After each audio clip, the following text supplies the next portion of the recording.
Hi, we're here in Northbrook. My name is Tom Kenny at Scott Simpson Design Build.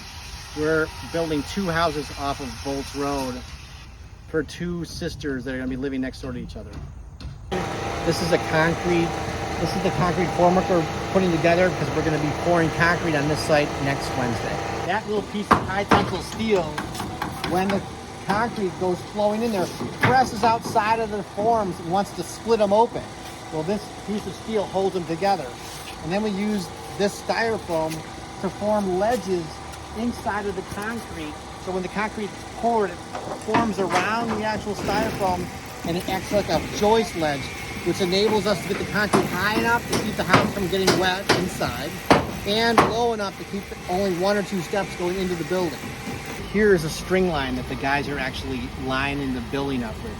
Down below here is a tiny little nail head pin that the surveyors put in. They've leveled up the string and they've strung the string all the way across there. And that's how they square up the building. You'll find one of these little pins at every corner of the building so the guys know where to put the house. The entire front is this kind of parking court, and there's a garage on either side, sort of like a formal kind of entry. And this is actually one of the garages.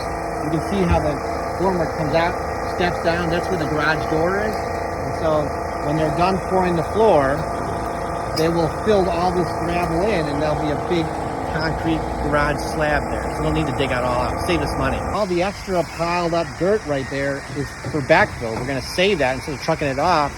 We'll actually use that once all the formwork is broken off and the concrete has actually cured. We'll push it back into the hole and cover up the form. There'll probably be over 1,000 people that will work on just this project.